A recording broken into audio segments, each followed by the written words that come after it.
A church with Idaho roots has quietly opened in Washington, D.C. Defense Secretary Pete Hegseth attended its first service. The church is part of the Communion of Reformed Evangelical Churches. In the first section of this two-part series about Christ Church, we examine their often controversial views. And tonight, Pamela Brown takes a look at how Christ Church's influence is spreading beyond Idaho. Looking at the leadership page for Christ Church, Right. It's all men. Do you accept women in leadership roles in the church and government? In the church, no. Why? Because the Bible says not to. Well, that's not what happens in the Bible. Women do lead all the time.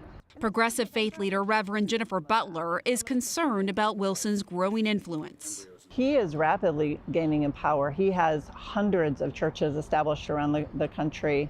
They actually literally want to take over towns and cities, and they have access to this administration. Wilson is part of a broader Christian nationalist movement making inroads with the Trump administration, with a newly created faith office led by evangelical pastor Paula White Cain, and people seen right outside the White House entrance praying and speaking in tongues. We are standing on the soil of the White House, and we are declaring your word. How precious! And now there's a monthly prayer service at the Pentagon, initiated by Hegseth, Wilson's highest level connection to the administration. It's not organizationally tied to us, but it's the kind of thing we love to see.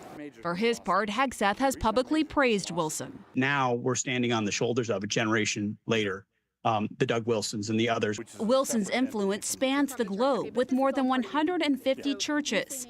Lennox Califungwa moved to Moscow from Africa. It's really because I wanted to be a part of a community that was doing something, and especially in building Christian institutions. Are there other black families in this community? Oh, absolutely. There's a few black families. Wilson maintains all are welcome to his church, but he's also not shying away from his past controversial statements on race. Do you still believe what you said back in the 90s, that there's a mutual affection between master and slave? Yes, it depends on which master and which slave you're talking about. Slavery was overseen and conducted by fallen human beings, and there were horrendous abuses, and there were also people who owned slaves who were decent human beings and didn't mistreat them. I think that system of chattel slavery was an unbiblical system, and I'm grateful it's gone. What he also wants gone? Same-sex marriage, because he thinks homosexuality is a crime.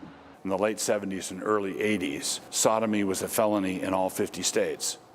That America of that day was not a totalitarian hellhole. So you would like America to go back to that? Yep. Wilson maintains his ultimate goal is to bring about the second coming of Christ through his work, and rejects critics' claims he's trying to make the dystopian world of The Handmaid's Tale a reality. I'm not a white nationalist. I'm not a fascist. I'm not a racist. I'm not a misogynist. How far off do you see a Christian nation, like a full-on Christian theocracy? Oh, 250 years. 250 years. Yeah, honestly, that's yes. What you see. But you do think it will happen? Yes, I do. We're not going to usher in anything ourselves. We're really genuinely pioneers. That was the second part of a two-part series examining the views and growing influence of Christ Church. If you missed the first part, it is available right now on the KTVB YouTube page.